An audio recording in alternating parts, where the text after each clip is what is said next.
அனைவருக்கும் வணக்கம். இன்றைக்கி நம்ம பார்க்க போகிறது பார்த்திங்கன்னா, குத்து விளக்கு பூஜைக்கு நான் வந்து நம்மளோட வீட்டில் வந்து ஒரு சின்ன டெக்கரேஷன் பண்ணியிருந்தேன். ரொம்ப பெருசாக அப்படிலாம் இல்லை, ரொம்ப சிம்பிளாக ஒரு டெக்கரேஷன் பண்ணியிருந்தேன். அந்த டெக்கரேஷனை தான் உங்களோட வந்து ஷேர் பண்ணியிருக்கேன். என்னென்னு பார்த்திங்கன்னா, இதுக்கு வெத்தலை, சாமந்தி பூ, ரோஸ் இவ்வளோ தான். இது ரொம்ப சின்ன இடத்துல தான் நான் பண்ணியிருந்தேன். நம்ம டிவி கேபின் பக்கத்துலேயே பார்த்திங்கன்னா கொஞ்சம் ஸ்பேஸ் இருக்கும். பூஜை கபோர்டுக்கும் டிவி கபோர்டுக்கும் சென்டரில் வந்து ஒரு சின்ன ஸ்பேஸ் இருக்கும். அந்த ஸ்பேஸில் தான் நான் வந்து டெக்கரேஷன் பண்ணியிருந்தேன். இந்த மாடலில் தான் பண்ணலாம் அப்படின்னு சொல்லிட்டு பண்ணியிருந்தேன். ஸோ ஃபஸ்ட்டு மாடல் வச்சு பார்த்துக்கலாம் அப்படின்னு சொல்லிட்டு, இந்த மாதிரி இருந்தால் நல்லாயிருக்குமா அப்படின்னு சொல்லிட்டு செட் பண்ணி பார்த்துருந்தேன். ஓகே, இது மாதிரி வந்து அப்படியே லைனாக வச்சுட்டு அந்த வால் ஃபுல்லாக டெக்கரேட் பண்ணிக்கலாம் அப்படின்னு சொல்லிட்டு இந்த மாடல் பண்ணியிருந்தேன். இது நீங்கள் வந்து சிம்பிளாக ஒரு விளக்கு பூஜை இல்லை ஏதாவது இந்த வரலட்சுமி நோன்பு அந்த மாதிரிலாம் வரும்போது வந்து சிம்பிளாக செய்கிற அன்னைக்கு இந்த மாதிரி ஒரு சின்ன டெக்கரேஷன் பண்ணிக்கலாம். அதே மாதிரி நம்ம சஷ்டி 7 நாள் விரதம் வரும் இல்லைங்களா, அந்த டைமில் வந்து லாஸ்ட்டு நாள் வந்து கொஞ்சம் நல்லா டெக்கரேட் பண்ணி நம்ம செய்வோம் இல்லைங்களா, அந்த மாதிரி டைம்லேயும் இந்த மாதிரி ஒரு சிம்பிளான டெக்கரேஷன் பண்ணிக்கலாம். ஸோ இந்த வீடியோ பதிவு உங்களுக்கு பயனுள்ளதாக இருக்கும் அப்படின்னு சொல்லிட்டு நினைக்கிறேன். இப்போதுக்கு வந்து ஃபஸ்ட்டு நான் ஒரு வெத்தலையில் வந்து 2 சைடும் வந்து சாமந்தி பூவை ஃபஸ்ட்டு ஊசி நூலால் தான் வந்து ஸ்டிச் பண்ணிட்டேன். இதில் வந்து தைக்கும்போது பார்த்திங்கன்னா ரொம்ப வேகமாக இழுக்கக்கூடாது, ரொம்ப சாஃப்டாக இழுத்து சின்ன அழுத்தமாக செய்யாமல் ரொம்ப மெதுவாக தான் செய்யணும். இல்லாட்டி இலை பார்த்திங்கன்னா டக்குன்னு கிழிஞ்சிரும். ரொம்ப இழுத்தெல்லாம் செய்யக்கூடாது. அதுக்கப்புறம் அதுக்கு மேலே ஒன்று வச்சுட்டு அதையும் வந்து ரொம்ப லைட்டாக ஒரு ஸ்டிச்சஸ் பண்ணிக்கலாம்.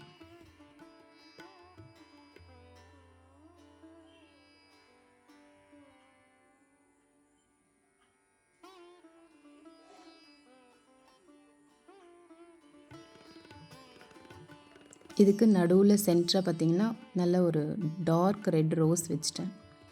அதையும் இதுக்கு சென்டராக வச்சு அப்படியே ஒரு ஸ்டிச்சஸ் பண்ணிக்கலாம்.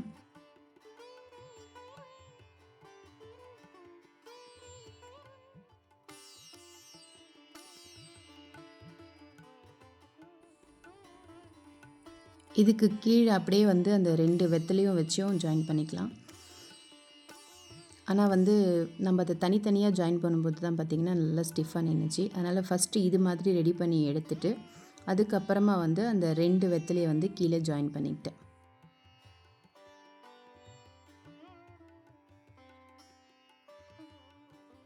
இதுக்கு பின்னாடி நாட் பார்த்திங்கன்னா இந்த வெத்தலையோட நரம்பு மாதிரி இருக்குது பார்த்திங்களா, அதில் வந்து குத்தி நம்ம நார்மலாக துணியில் எப்படி நாட் போடுவோமோ அது மாதிரி நாட் போட்டுட்டேன். அது மாதிரி நம்ம போடும்போது தான் அந்த பூ வந்து லூஸ் ஆகாமல் அப்படியே நிற்கும்.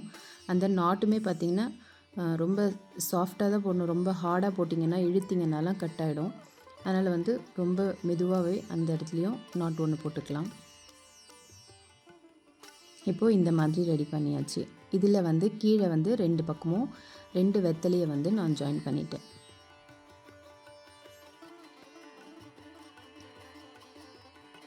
ஃபஸ்ட்டு இது மாதிரி அந்த சிங்கிள் வெத்தலையில் வந்து 3 பூவை வச்சு டெக்கரேட் பண்ணிவிட்டு அதுக்கப்புறமா தான் வந்து அந்த சைடில் வரக்கூடிய 2 வெத்தலைங்களை வந்து ஸ்டிச் பண்ணி எடுத்திருந்தேன்.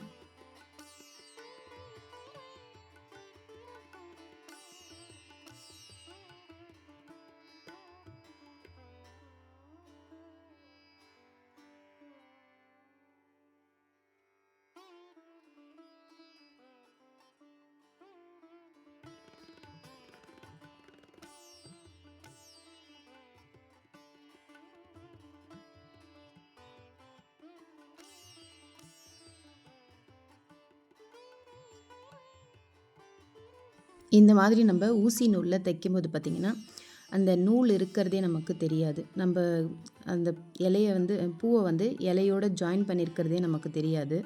அந்த நூல் பார்த்திங்கன்னா அப்படியே அந்த பூவோடைய இதழ்களுக்கு நடுவுலையே போயிடும். அப்போ வந்து நம்மளுக்கு அதில் ஸ்டிச் பண்ணியிருக்கிறதே தெரியாத இருக்கும். இதில் உங்களுக்கு நல்லாவே தெரியும், நம்ம ஸ்டிச் பண்ணியிருக்க மாதிரியே தெரியாது. அதனால் இந்த மாதிரி ஸ்டிச் பண்ணிக்கோங்க.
இது மாதிரி எல்லாத்தையும் ரெடி பண்ணி எடுத்து வச்சதுக்கப்புறமா நான் எந்த இடத்துல டெக்கரேட் பண்ண போகிறனோ அந்த செவுத்தில் பார்த்திங்கன்னா சின்ன சின்னதாக வந்து ஒரு ஸ்கொயர் டைப்பில் டபுள் சைட் டேப்பை வந்து 2 மேலே ஒன்று கீழே ஒன்று அப்படின்னு சொல்லி ஜாயின் வச்சுட்டேன். அப்போ தான் நம்ம அந்த இலையோட மேல் பகுதியும் கீழ்ப்பகுதியும் சேர்த்து ஒட்டும்போது நமக்கு வந்து அது கீழே விழாமல் இருக்கும். இப்போது இந்த மாதிரி வந்து அந்த இடத்துல நான் வச்சுட்டேன்.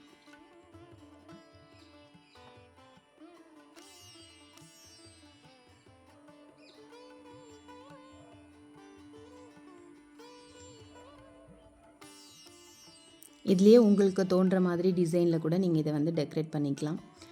ஐடியாஸ் வந்து எப்படி வேணாலும் நம்மளுடைய இடத்துக்கு ஏற்ற மாதிரி நம்ம அதை அரேஞ்ச் பண்ணிக்கலாம். எனக்கு கொஞ்சம் சின்ன இடம் அப்படின்றதுனால நான் வந்து ஒரு 3 ரோ, அதாவது 3 வெத்தில் அந்த டிசைன் பண்ணோம் இல்லைங்களா, அது வந்து ஒரு ரோவில் 3 3 இருக்கிற மாதிரி ஒரு 9 மட்டும் செஞ்சுட்டு எனக்கு அந்த அளவுக்கு தான் ஸ்பேஸ் இருந்தது. அதனால் அந்த இடத்துல அதுக்கேற்ற மாதிரி அளவாக நான் ஒட்டிட்டேன். ரொம்ப நம்ம அதிகமாக வச்சோனாலும் ஒரு மாதிரி கஜகஜன்னு தெரியும்.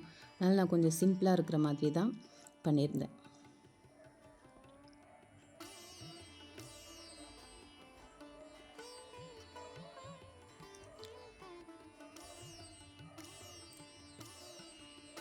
இதுலேயே வந்து நீங்கள் பின்னாடி ஏதாவது ஒரு துணி மாதிரி வச்சுட்டோ இல்லை வந்து லைட் செட்டிங்ஸு அந்த மாதிரி கொஞ்சம் ஹெவியாகவும் கொடுக்கலாம். எனக்கு வந்து அந்த இடத்துல ஆணி வைக்கணும் அப்படின்றதுனால வந்து நான் அதெல்லாம் செய்யலை. இப்போ ஆணிக்கு பதிலாக வரக்கூடிய அந்த ஸ்டிக்கர் ஓட்டணுனாலே நமக்கு வந்து அந்த சுண்ணாம்பு வந்து உறிஞ்சி வந்துடும். ஸோ அதனால் இது கொஞ்சம் வாடகை வீடு அப்படின்றதுனால நம்ம நிறைய விஷயம் செய்ய முடியாது. அதனால் கொஞ்சம் லைட்டாக செய்ய முடிஞ்ச விஷயத்த வரைக்கும் நான் செஞ்சுருக்கேன். இதுலேயே பார்த்தீங்கன்னா இப்போது லீஃப் டிசைனில் லீஃப் மாடலில் வந்து லைட் செட்டிங்லாம் வருது. அதெல்லாமும் நம்ம நடுவில் கொடுத்து ரொம்ப அழகாக பண்ணலாம். எனக்கு அந்த இடத்துல வந்து ஃப்ளக் பாயிண்ட் இருக்குது. ஆனாலும் வந்து என்னால் அது கொடுக்கறதுக்கு நிறைய இடத்துல வந்து அந்த டேப் இது ஒட்டுற மாதிரி இருக்கும். அது கொஞ்சம் செட் ஆகலை. ஒரு இடத்துல போடும்போதே என்ன பார்த்திங்கன்னா கையோடு அப்படியே செவுரோடு வர ஆரம்பிச்சிருச்சு. இல்லை ஒன்று ஆணி அடிச்சிட்டோம் அப்படின்னா நம்ம ஒரு பர்மனெண்ட்டாக நம்ம இந்த இடத்துல எப்போவுமே டெக்கரேஷன் பண்ணுறோம் அப்படின்னா அந்த இடத்துல சின்ன ஒரு குட்டி குட்டியாக ஆணிங்க மாதிரி வச்சுக்கலாம். இல்லை இப்போ ஆணிக்கு பதில் நிறைய விஷயங்கள் வருது. அந்த மாதிரி வச்சுட்டு கூட நம்ம அந்த லைட் டெக்கரேஷன் பண்ணலாம்.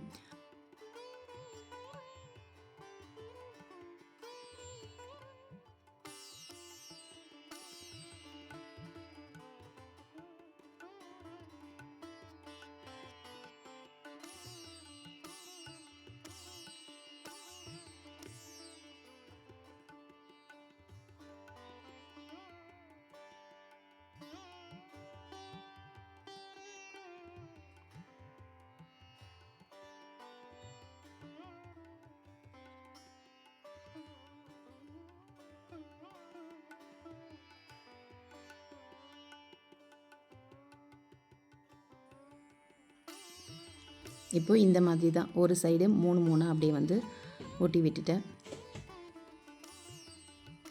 இதுலேயே நடுவுலலாம் பார்த்திங்கன்னா நம்ம இந்த சாமந்தி பூவு, ரோஸ் 3 சாமந்தி, ஒரு ரோஸ், இப்போ ஒரு 4 இலைக்கு 4 லீஃபுங்களுக்கு நடுவில் வந்து அந்த மாதிரியும் வச்சு நம்ம பண்ணியிருக்கலாம்.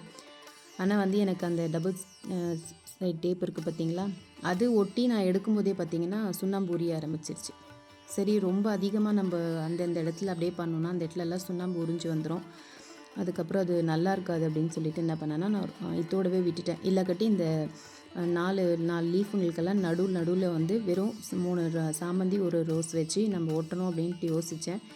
ஆனால் இது கொஞ்சம் அந்த இடம் வந்து ரொம்ப சுண்ணாம்பு உரிய ஆரம்பிக்கிறதுனால சரி இது வரைக்குமே விட்டுடலாம் அப்படின்னு சொல்லிட்டு விட்டுட்டேன். இப்போ நீங்கள் உங்களது சொந்த வீடு ஒன்றும் பிரச்சனை இல்லை அப்படின்றவங்க இதுக்கு நடுவில் இந்த சாமந்தியும் ரோஸையும் வச்சு கொடுத்தீங்கன்னா ரொம்ப அழகாக இருக்கும். இவ்வளோ தான் நம்மளுடைய டெக்கரேஷன். இது உங்களுக்கு பிடிச்சிருக்கும்னு நினைக்கிறேன். பிடிச்சிருந்ததுன்னா நம்மளோட சேனலுக்கு ஒரு லைக் கொடுங்க. பவிஸ் பார்த்து சப்ஸ்கிரைப் பண்ணுங்கள். பக்கத்தில் இருக்கக்கூடிய பெல் பட்டனையும் ப்ரெஸ் பண்ணி வச்சுக்கோங்க. அப்போ தான் நான் போடக்கூடிய அடுத்த வீடியோவுடைய நோட்டிஃபிகேஷன் உங்களுக்கு வரும். தேங்க்ஸ் ஃபார் வாட்சிங்.